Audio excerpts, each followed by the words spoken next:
SR6 news. Aswaraopeta నియోజకవర్గం చండ్రగొండ మండలంలో గుత్తి కోయల దాడిలో మరణించిన forest range officer Chelamala Srinivasarao 3వ వర్ధంతి కార్యక్రమాన్ని శనివారం అటవీ శాఖ ఆధ్వర్యంలో నిర్వహించారు. ఈ కార్యక్రమంలో పాల్గొన్న అశ్వరావుపేట ఎమ్మెల్యే జారే ఆదినారాయణ శ్రీనివాసరావు అడవి తల్లికి చేసిన సేవలను గుర్తు చేసుకున్నారు. పచ్చని చెట్టు నేనురా, పాలుగారే మనసు నాదిరా అంటూ సాగే పాటను ఆలపించి ఆయన సేవలను కొనియాడారు. ఈ కార్యక్రమంలో ఫారెస్ట్ ఆఫీసర్లు, నాయకులు పాల్గొన్నారు. అవి కూడా పలకరిస్తా ఉన్నాయి.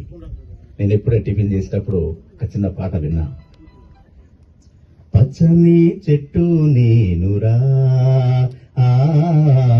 పాలుగారే మనసు నాదిరా. పచ్చని చెట్టు నేనురా, పాలుగారే మనసు నాదిరా. కొమ్మను నేరెమ్మను, కొమ్మను నేరెమ్మను, పాలుగరే అమ్మను.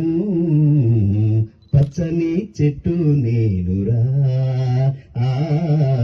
పాలుగరే మనసు నాదిరా. నింగి మబ్బుల్ని వానగా మలిచినం, చేను చిలికెళ్ళ నీళ్లతో తడిపినం. నింగి మబ్బుల్ని వానగా మలిచినం, చేను చిలికెళ్ళ నీళ్లతో తడిపినం. అద్భుతమైన పాటను ఇప్పుడే నేను టిఫిన్ చేస్తున్నాను. అంటే అంత అద్భుతమైనటువంటి తీపి రాగలుగుతున్నటువంటి తన యొక్క మనస్సుని, తన యొక్క ఆవేదనని నేను మరి ఈరోజు అటవీ శాఖ అధికారులు చేస్తున్నటువంటి గొప్ప తార్కికంగా ఈరోజు మనం భావించవచ్చు. మొట్టమొదటిగా